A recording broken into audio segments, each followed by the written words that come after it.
Today, I'm breaking down the top 10 critical components to every Walt Disney World vacation that you need to know, from waiting less in line to choosing the perfect hotel, plus how to avoid paying steep fees if your plans change. Starting off at number 10 is how to book your stay. It sets the rules for your entire trip. In 2026, you have two choices, a resort package or a room-only reservation. A package is the all-in-one bundle that links your room and tickets under one confirmation number. It doesn't actually save you money, it costs the same as booking everything separately, but it changes the math on your deposit and your get-out-of-jail-free card.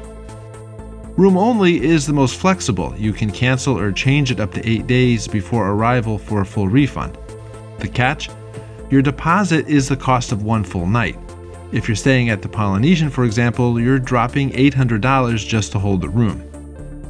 A package only requires a flat $200 deposit, but you have a stricter 30-day cancellation window.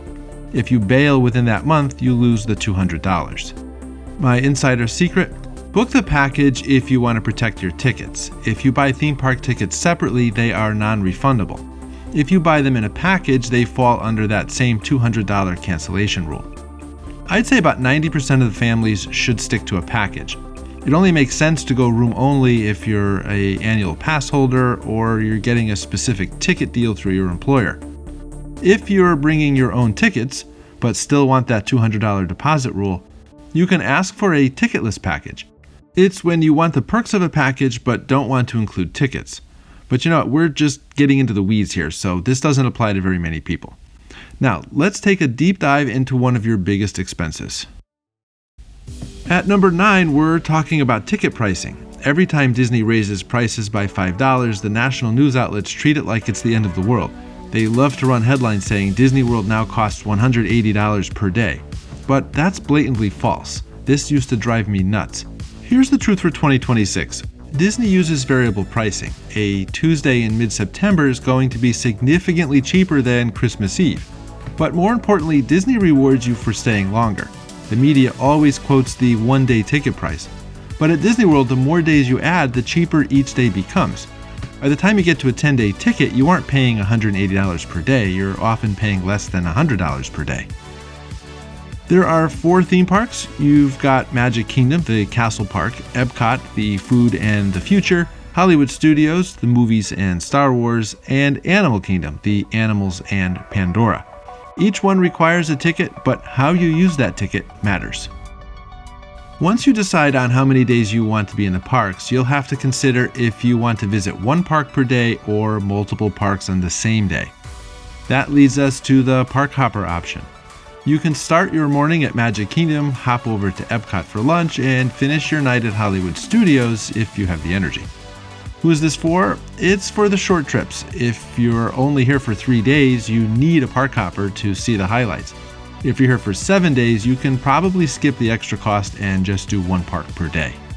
Now here's the best hidden secret. If you're staying at a Disney Resort hotel, you can now get free admission to a water park on your arrival day. Whether it's Blizzard Beach or Typhoon Lagoon, you can land at Orlando International Airport, drop your bags at the hotel, and go hit the lazy river without spending a dime on your ticket budget. In number 8, we'll review where to sleep. It doesn't just dictate your budget, it dictates how much bonus time you could get in the parks while everyone else is being kicked out. Here at number 8, I need to stress that where you sleep is the biggest decision you'll make. Disney divides its hotels into 3 main tiers, and in 2026, the gap between them has never been wider. Disney Valley resorts are the theme-heavy choice. These are your all-star movies, music, and sports, plus Pop Century and Art of Animation. Expect to pay between $180 and $260 per night. The vibe, massive character statues, loud colors, and high energy. The reality, the rooms are small, usually about 260 square feet, and have outside entry, which feels a bit more like a motel. But if you're a family with young kids who just want to see Mickey everywhere, these are perfect. Plus, Pop Century and Art of Animation give you access to the Skyliner, but more on that in a moment. Disney moderate resorts are the middle ground. Think Caribbean Beach, Coronado Springs, and Port Orleans. These are running $320 to $480 per night in 2026. The vibe is lush landscaping, multiple pools with slides, and better dining options. The reality, these resorts are massive. You might have to take a bus just to get to your hotel's lobby. But they offer much more vacation feel than the Valley resorts. If you want a sit-down restaurant at your hotel, this is your starting point. And then we have the Disney Deluxe resorts. This is the Grand Floridian, the Polynesian, and Yacht and Beach Club, just to name a few. We're talking $650 to $1,200 plus per night. The vibe, incredible locations, walking distance to the parks or the monorail, and Disney's best service. The perks, this is the most important part for 2026. Only Deluxe guests get extended evening hours. On select nights, usually Mondays and Wednesdays, Epcot and Magic Kingdom stay open late only for Deluxe resort guests. Now, Disney dining is a science, so my number 7 tip today is to make a plan. Otherwise, you're going to end up frustrated, hungry, and balancing a tray of soft drinks while searching for a seat. There are 2 restaurant categories at Disney World, quick service and table service. So quick service is Disney's version of fast food. You order at a counter and seat yourself.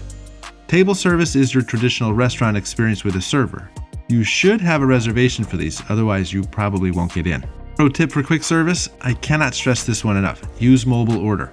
Almost every quick service spot requires it or heavily encourages it. But here's my personal Orlando Parks guy rule. Find your table first. There's nothing I hate more than walking around a crowded dining hall like Cosmic Rays or Docking Bay 7, balancing a tray of food, trying to hunt down a table while my food gets cold. Assign one person to find a table, then hit the I'm here, prepare my food in the app.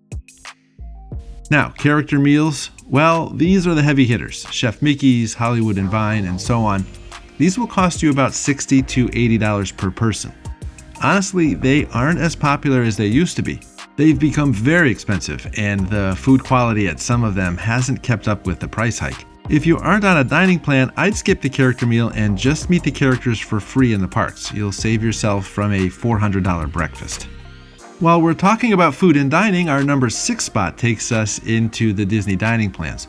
I have an entire 20-minute video breaking down the math of the dining plan. I'll link to it in the show notes.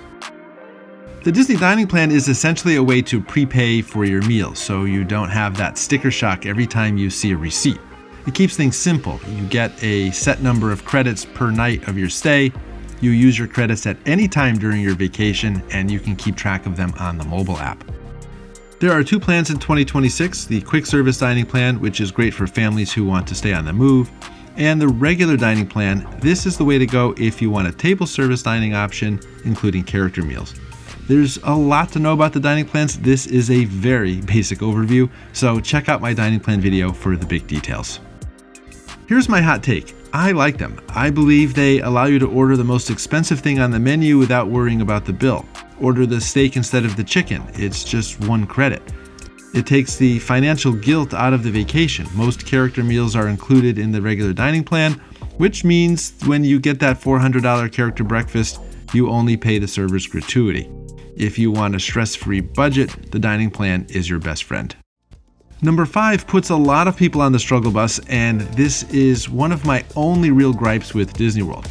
The park hours have shortened over the years. Animal Kingdom often closes at dinner time, sometimes as early as 5 p.m. Epcot and Hollywood Studios usually close at 9 p.m. And here's why that's a problem. In the Orlando summer, the sun and heat are absolutely relentless until about 8:30 p.m. Remember, it's the Sunshine State. If you plan to take a midday break to avoid heat stroke, which you should, you might head back to the park around 7:30 p.m., only to find the park closing in 90 minutes. It gives you almost no time to enjoy the parks after dark.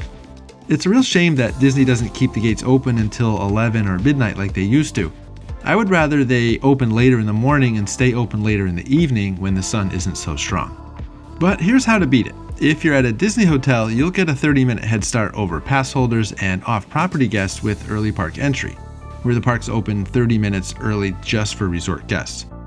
As I mentioned, stay at a Deluxe resort for those late-night sessions, and check the app. Park hours are usually posted about 6 to 8 weeks in advance. Plan your must-do rides for the first hour and the last hour of the day. Okay, so let's talk about Disney's paid era here at number 4. Gone are the days of the free Fast Pass. In 2026, skipping the lines is a mega premium service and you need to budget for it. The big one is Lightning Lane Multipass. It allows you to book times and skip the standby lines for dozens of attractions. You'll likely be able to use it on about 3 or 4 attractions per day. Lightning Lane Single Pass, this is for the mega headliners like Guardians of the Galaxy at Epcot or Star Wars Rise of the Resistance at Hollywood Studios. You pay a separate fee, usually around $15 to $35 just for that one ride. The cost in 2026, expect to pay anywhere from $20 to $45 per person per day for that multi-pass. On a busy Saturday, it's going to be expensive. On a rainy Tuesday in September, it'll be cheaper. But here's the kicker. Don't even think about booking these until you read my next section on advanced planning, because the when is just as important as the how. If you show up to Orlando in 2026 expecting to wing it, you are going to have a bad time. So, advanced planning is mission critical. Dining reservations, book these 60 days in advance. The app and website go live at 6 a.m. Eastern Standard Time, exactly 60 days out. Lightning Lane selections, well, you can now select your first 3 Lightning Lanes before you arrive. If you're a Disney hotel guest, you get a 7-day head start. If you're off-site, you get 3 days. This means if you wait until you're in the park, all the good rides will be gone. Planning when to go is also very important. Off-peak, May and September are your best bets for lower crowds, but it's hot and afternoons are rainy. And peak, February through April, which is spring break, and any holiday week are the most expensive and most crowded. Avoid Christmas week at all costs. The parks hit capacity, the lines for the bathroom are 20 minutes long, and you will not enjoy the magic when you are being stepped on by 50,000 other people. Just don't do it. I mean that. Don't even think about going Christmas week. At number 2, we need to talk about how to get around Disney's 50 square miles of property. Disney's transportation is free, but it requires some patience. Think of it as a public transportation system. The monorail and Skyliner are efficient and fun, but during the morning rush, the lines can be 30 minutes long just to get on. Bus service is reliable, but it's very slow. My 2026 hack: use Uber or Lyft. If you're exhausted, it's 95 degrees out, and a Florida thunderstorm is brewing, do not stand in a 40-minute bus line. Spend the $15 or $20 for a Lyft. Most drivers in this area have SUVs and vans specifically for families, or you can use Disney Minivan. It's Disney's own Lyft service. It's expensive. I've never paid less than $35 to go anywhere, but it's the only rideshare that can drop you off at the very front of Magic Kingdom. And there's something to be said for that kind of service. Getting from Orlando International Airport, or MCO, don't take the shuttles. They're about $17 per person, but they stop at 5 different hotels before yours. A Lyft or Uber will be faster, more private, and often cheaper for a family of 4. Okay, so here we are at number 1, the most exciting. Let's talk attraction tips. When it finally comes time to hit the attractions, every park in 2026 has a heavy hitter that you simply cannot skip. At Magic Kingdom, your priority list starts with Tiana's Bayou Adventure, Seven Dwarfs Mine Train, and Tron Light Cycle Run. Over at Epcot, you'll have to experience Guardians of the Galaxy Cosmic Rewind. It's arguably the best engineered coaster in the world, and it's worth every bit of the hype. It's also my all-time favorite ride at Disney. Test Track is another must-do and has a lower height requirement. Hollywood Studios belongs to Star Wars Rise of the Resistance, and I'm telling you, even if you aren't a Star Wars fan, the sheer scale and technology of this ride are mind-blowing. Mickey's Runaway Railway and Slinky Dog Dash should also be on your list. Finally, at Animal Kingdom, Avatar Flight of Passage is still the undisputed king of flight simulators, and of course, Kilimanjaro Safari. And here's a tip: the best time to see the animals isn't when the park opens in the morning, but in late afternoon, because they tend to be more active. Now, if you're traveling with little ones who aren't quite tall enough for these big thrillers, do not stress. Just use Rider Switch, or what we sometimes call Child Swap. It's where one parent waits with the kids while the other rides, and then you simply trade places, so the second parent can skip the line.